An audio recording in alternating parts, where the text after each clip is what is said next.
आज रेसिपी रे मु आपण मानक सहित शेयर करी खरा दिन स्पेशल माछ झोल सेटा भी किछि परिबा और बड़ी देकी माछर पतला झोल जदि एहीपरि प्रस्तुत करके आपण खरा बेल खाइबा जो लंच खाइबारे जदि आपण एही रेसिपीटा को रखुचंदी ना तो खरा दिन एटा गोटे बेस्ट रेसिपी तेबे चलंतु स्टार्ट करबा हमर आज रे सिंपल किंतु बहुत टेस्टी रेसिपीटा। नमस्कार मु प्रीति मो channel Preeti's recipes and blogs रो गोटे नुआ रेसिपी को आपन को स्वागत करूची। ए रेसिपी बनया पई प्रथमे देखंतु एठी नै नेछि दुईटी जन्ही तीनोटी छोट साइजर आलू को काटी देछि और जन्ही को भी काटी देछि और मसला रे एठी मु देछि दुई बड़ चम्मच जीरा और गोटे बड़ साइजर अदा को काटिकी ताकू भल भाबरे शिल रे बाटिकी रेडी कर नेछि एवं तरकारी पई एठी मु किछि बड़ी रो भी व्यवहार करछि। तेबे चलंतु रेसिपी स्टार्ट करिबा। प्रथमे मु माछ को लूण हळदी गोलेकी भल भाबरे एठी रेडी कर नेली।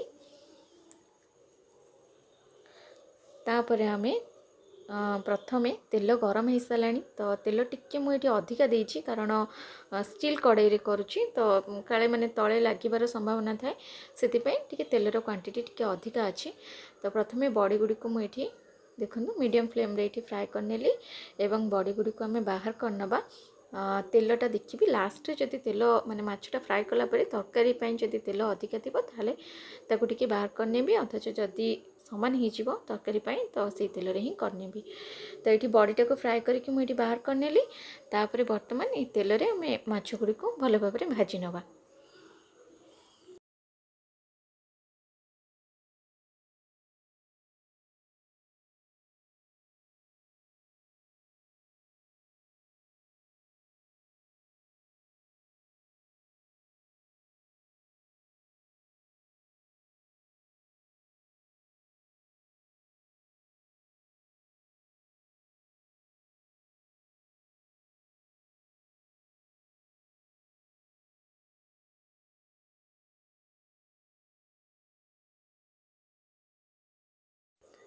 तो ये माछ भजा देखंतु एकदम रेडी एवं बाकी माछ गुडी को मध्य मो सेम प्रोसेस रे भाजी नेबी।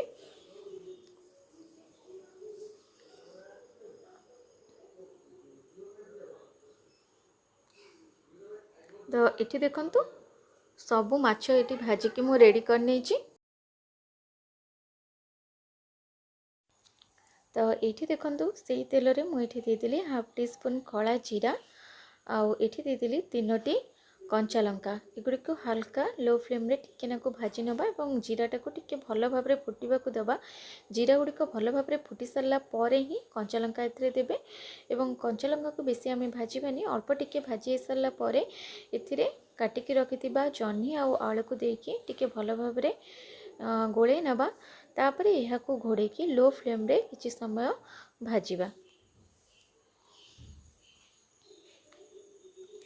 तो ये देखंतु जन्ही आउ आलू टिके नरम हो जाइछि एवं यार कलर भी टिके चेंज हो जाइछि। एपरी लो रु मीडियम फ्लेम करके घोड़े घोड़े की टिके नाको भाजी नेबे। तापर ये स्टेज रे हमें देदेबा बाटिकी रखिथिबा जीरा आउ अदा। एठी मु बेसी किछि मसला रे यूज करिनी मसला रे केवल देछि जीरा आउ अदा रसुण पियाज ए सब किछि भी देनी। वर्तमान मसला दे सारा पर या भल भाव गोलेकी इथिरे देदेबा आमे स्वाद अनुसार लुण हाफ टी स्पून हळदी गुंड गोटे टी स्पून लंका गुंड।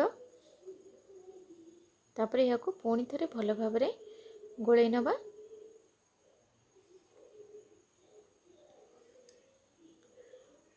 तापर इथिरे आमे देदेबा प्राय 2 गिना पानी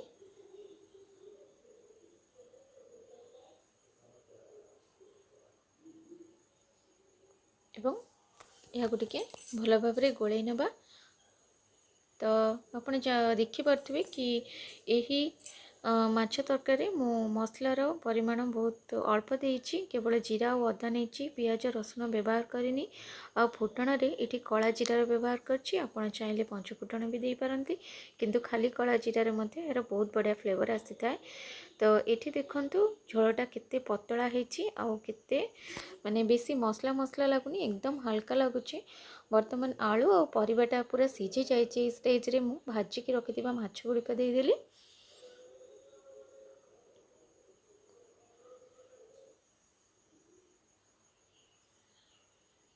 तापरे जो बड़ी गुड़ी को मु फ्राए करके रखी बड़ी गुड़ी को भी एथिरे देदेली एवं माछ देला परे याको आमे आ घोड़ेबानी कारण आमे जो परिबा गुड़ी को भाजी से ऑलरेडी सीझी जाइए। माछ देला परे ताको मीडियम किंबा हाई फ्लेम रे भल भाव कि टकमक करके फुटे दबा जहाँ फल माने ग्रेवीटा और टिके झोलटा टिके माने बहला हवा जाए। नॉर्मली झोलटा जेहेतु मु पतला झोल करुच्ची झोलटा एकदम कम मसला रही एकदम पतला झोल किंतु खाइबा को किंतु भारी टेस्टी बहुत बढ़िया लगी था गरम गरम भात सहित आपण थे यह ट्राए न कले किंतु जानी परिबेनी बेसी अवश्य ऑयली मसाला देखा जाउनी पूरा हल्का देखा जाउची किंतु खरा दिने माने खाइबापी रेसिपीटा बहुत एकदम परफेक्ट बहुत भल भी लगी था। तो ये पूरा एकदम माछ तरकारी एकदम रेडी हो जाइए।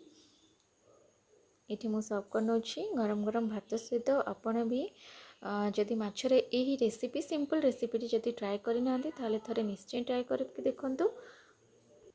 रेसिपी भल लगे चैनल को गोटे सब्सक्राइब करने को भूलें। हाँ निजर मतामत कमेंट रे निश्चय जनइबे।